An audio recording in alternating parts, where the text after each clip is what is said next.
growth of society, but they also form the bedrock of humanitarian development.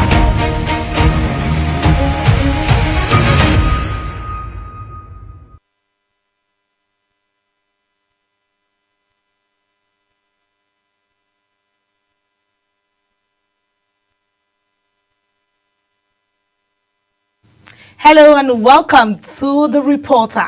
The Reporter is a news and current affairs program that goes beyond the headlines, bringing reporters from the field to give first-hand accounts and in-depth analysis of unfolding issues. It combines studio presentation with field correspondents' perspective, ensuring balanced, credible, and comprehensive storytelling. Welcome. I am Anita Patrick. Let's start with the presidency. President Bola Tinubu has directed an immediate review of security operations in Katsina State with a pledge to strengthen the fight against banditry through the deployment of advanced military hardware and surveillance gadgets. Speaking at the State House, Abuja, while receiving a delegation led by Katsina Governor Diko Rada, Tinubu emphasized that Nigerians' security challenges are manageable. Ramsin Agbo has the details.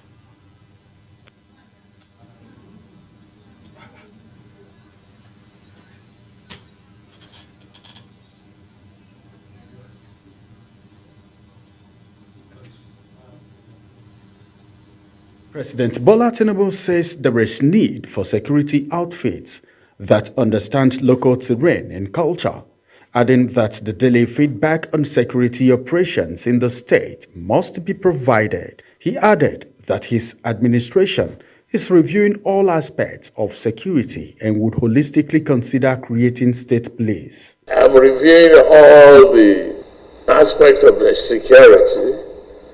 It might be necessary, instead of all this civilian, this medical, this or JTVFT civilian, that, and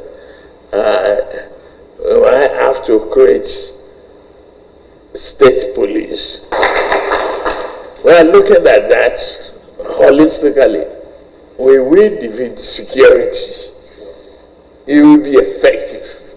We must protect our children, our people, and our livelihood, and places of worship and places of recreation. They can't intimidate us. On one hand, the forest guard is being empowered. I'm sure God, Allah and His infinite mercy will be with you. For honoring the late president, Muhammadu Buhari, with a true state funeral, Masari assured the president of the loyalty of the state. I am sure God, Allah and His infinite mercy will be with you. We are assuring you that under the leadership of the governor, Dr. Umar Dukorada, Katsina will be delivered in all elections to APC, inshallah. Waziri of Katsina, Senator Ibrahim Ida, commended President Tinubu's efforts to ensure the timely completion of the Kano-Maradi rail projects and other infrastructures in the state.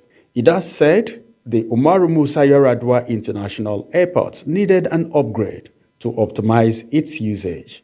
At this juncture, Mr. President, allow me to point out that despite the state's very limited and meager financial resources, the state government, the Katsina state government, has expended well over 40 billion naira on security assets, training, and other logistics support for our national security agencies, particularly those domiciled in Katsina.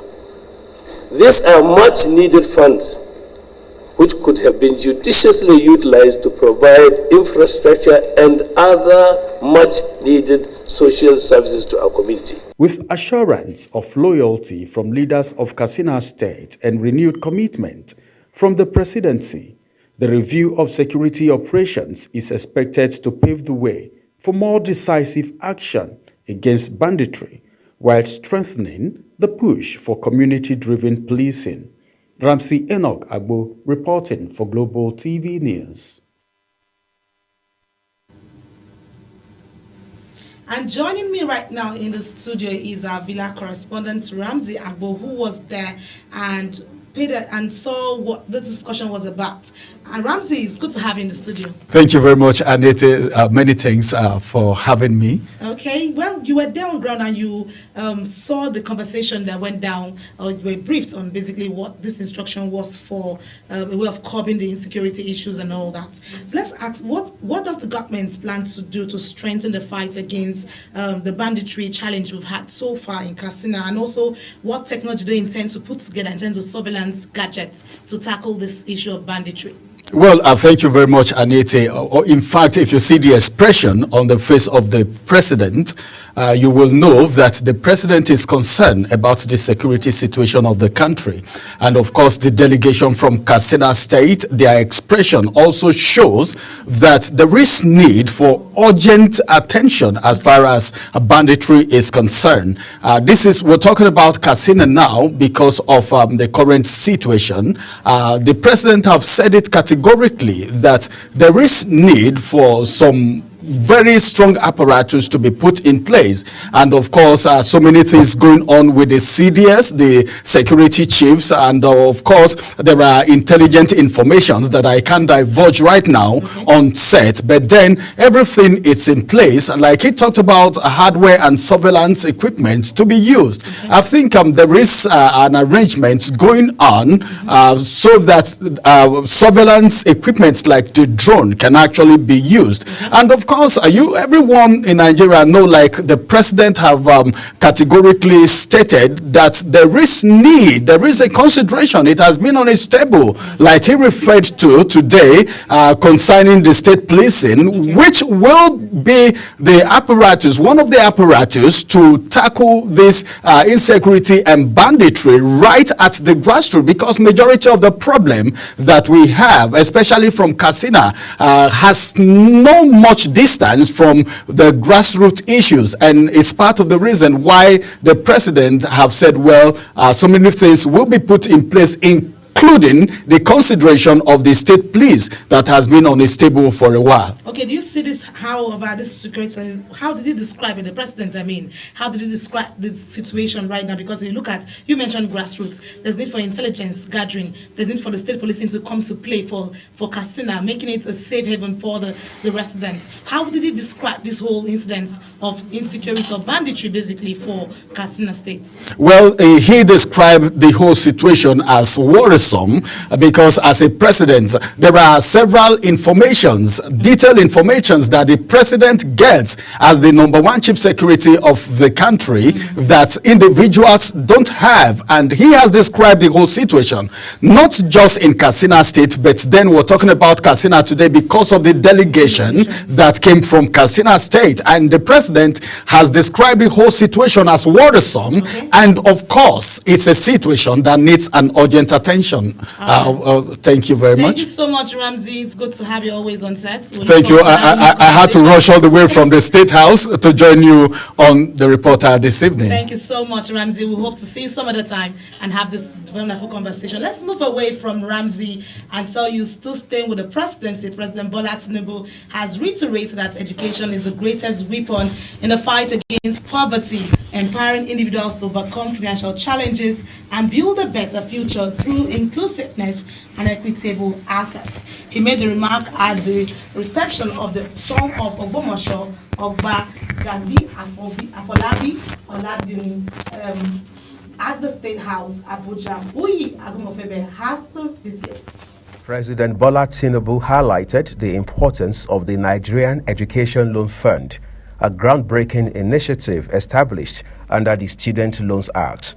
The president emphasized that his administration is committed to investing resources to guarantee that every Nigerian child has access to quality education, regardless of socio-economic background. He further noted that the ongoing reforms would not only break the cycle of poverty, but also equip young Nigerians with the skills to drive national development and secure the country's future. We've established NEL Fund for the students, that no one will be a dropout because of level of poverty. Everybody is entitled to education. It's the greatest weapon that you can give to human beings against poverty. That's what we've been doing. We are renewing aggressively our infrastructure. And it's just 2 years. I'm glad to report to you today that the economy is stabilized, the bleeding has stopped, the hemorrhage is gone, the patient is alive, Nigeria is alive, Nigeria is respected, Nigeria is becoming a great business partner to the rest of the world. Earlier in his speech, Oba Gandhi Afolabi Oladuni Orumogege III commended President Tinubu for his unwavering commitment towards the Nigerian youth. The monarch praised the president's visionary leadership, particularly his focus on youth empowerment, education reform, and socio-economic inclusion. Oba Gandhi Afolabi expressed optimism that the ongoing initiatives would uplift communities and foster a new generation of skilled, confident, and socially responsible Nigerians. The ASU strike that used to happen, which was a perennial problem, one way or the other, you've been able to tackle it.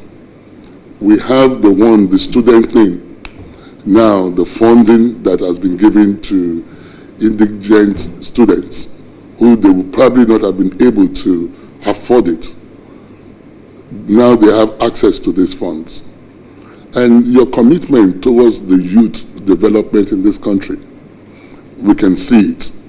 And we believe that in 2 years, it's amazing the things that are difficult, the things that were the big gorilla in the room that everybody has ignored. But because of your person and the boldness that you have confronted all of them. And we have come to say that your actions are not going unnoticed. And I believe that the difficult times for Nigerians, we are surely seeing the light at the end of the tunnel.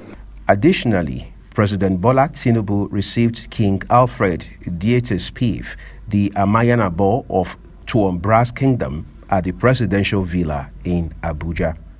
Uyi Agumofwegbe reporting for Global TV News.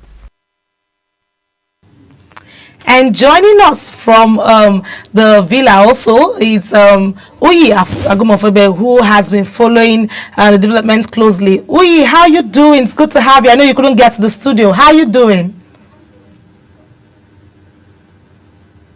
Tonight. Okay, you look great as usual. Let's quickly get to this conversation.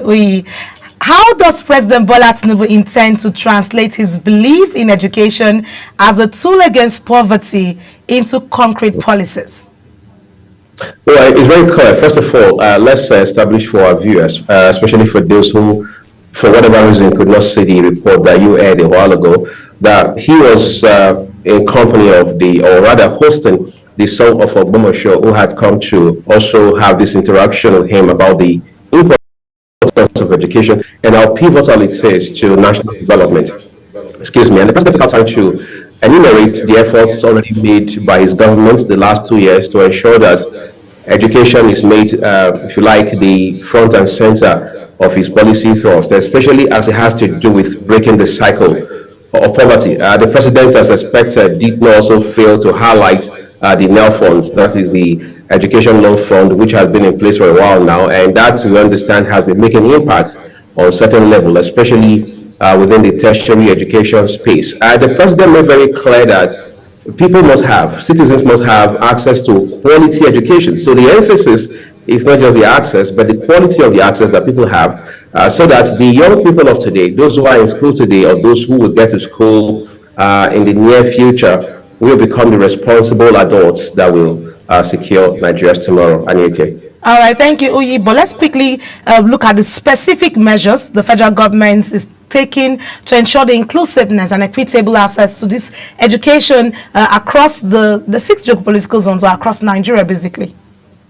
The president was also very unequivocal on this front, Anyete. For example, he mentioned that his government will spare no cost. He specifically said he would plow as much resources as is required into education to ensure that standards are raised and then quality is assured as well. Let's also be clear, this is 25 years into a new millennium. The president is not naive to not realize that. So he says that quality is not negotiable because we have to be competitive with our education. Yes, we've had challenges on this front back at home, no doubt about that. For example, UNESCO has recommended very clearly that 26% of a country's annual budget should go into education. We have never hit that target, all right? We probably have never done anything up to 10%, maybe no more than 10%. But President Bola Tinubu has said that for us to make progress in this regard, we need to push the frontiers, and he says that for his government is a matter of priority number one. And yet. Thank you, Uyi, for always being there and always keeping us up to speed with the information around every field. Thank you so much. We look forward to having more conversation. All right, away from the villa, let's move to the Senate. The push for Nigeria to fully embrace the digital economy came into focus at the National Assembly as blockchain stakeholders met with the Senate Committee on Capital Market to demand legal recognition for their operations. Thompson Gimba reports. Senator Osita Uzunaso, chairman of the Committee on Capital Market, emphasized that the global economy is rapidly shifting to digitalization and Nigeria cannot afford to be left behind. He said blockchain operators require legal backing to protect investors and ensure safe participation in the crypto economy. We truly value your dedication to fostering a safe, innovative and well-regulated digital economy.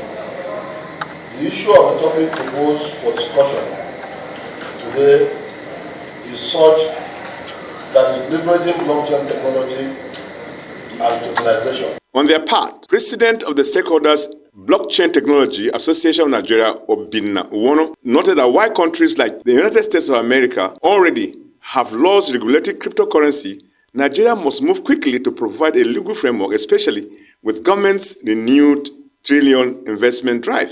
I want to thank the DG of the SEC, Dr. Emomotimi Agama, for being the one who has started this work, championed it and has given this industry the kind of leap that it needs to contribute to the national development as we race to a $3 trillion economy.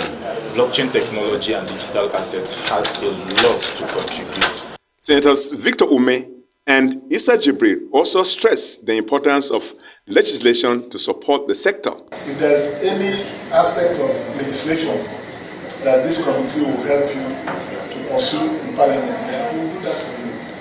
So that when you come out, you can stand tall and say that you are this, and the public will deal with you as that, without any hesitation, knowing that you are licensed.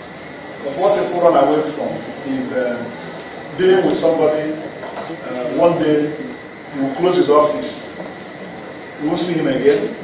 I spent the bulk of my time in the capital market, so I have a fair idea of what you're talking about.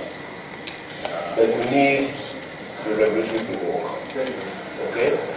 In that regard, you need to work with the Senate and National Assembly to get that regulatory framework. The session later continued under the Deputy Chairman of the committee, Senator Peter Gia.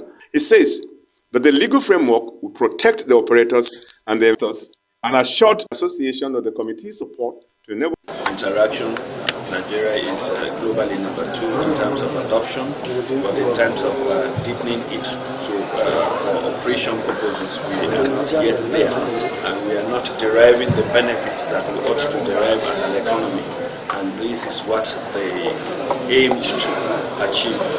With Nigeria positioning itself as a leader in Africa's digital economy, stakeholders say a clear legal framework for blockchain will not only protect investors but also open new doors for innovation and growth. Topsy Gimba, Global Television News.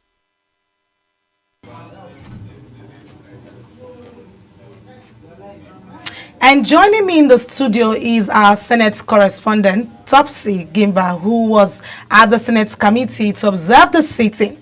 Topsy, it's good to have you. How have you been? Thank you so much, Anita. Thank you so much. It's become very good, I must say.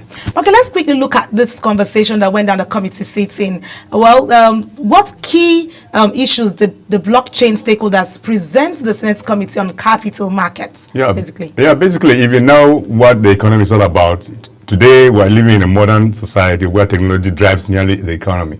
And so the best way to go, those who are involved in it, they will have to come and seek for legal framework that will back their operations, including the investors. And I think it was that basis that these people decided, who are into the digital economy, meeting the committee members and ask them whether or not there will be a legal framework to back their operation, not just their activities, but equally the persons that are involved in their businesses. And so if you look at what's actually happening within the world, like America, for instance, Donald Trump has signed the law. There was a bill that proposed by the assembly there, and then they forwarded it to the to the president, and he signed it into law. Okay. Meaning that there's something really happening within the cryptocurrency sector that Nigeria needs to get involved in it. After all, Nigeria is the biggest economy in the African continent. Okay. And what we do helps the other countries within the continent to move forward. And so anybody that wants to get involved economically needs to key in that particular sector. And that's why I decided to come seeking legal framework. Okay, well, Topsy, we see that there's a whole lot in tackling the economy to see that we have stability, especially with the capital markets playing out for us. Absolutely. All right, thank you so much. I'd love to take more, but we'll have you subsequently on the reporter. Thank you so much for being a part of the reporter. It's a pleasure for having me. All right, can we quickly just take the last story, if we can? Okay, my director says we can't run with that. Let's quickly tell you that that's the much we can take today on The Reporter. The Reporter, which brings you in-depth information like we always bring for you on reports and issues related to the economy, to the presidency policies and legislature. Well, we say thank you to you, our viewer, for always staying with us on the programming on Global Television. Well, The Reporter comes your way on Friday, and subsequently, well, we remain on Global Television, channel 365 on DSTV and 276 on Star Times. To stay connected, kindly follow us on all our social media platforms at Global TV NG. Until next time, I am Anita Patrick. See you next time.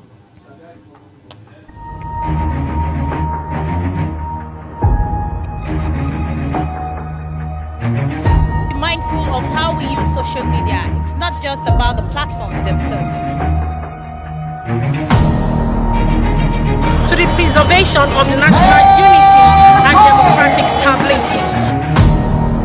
Water is life, water is an essential service, and we must have to carry out the residents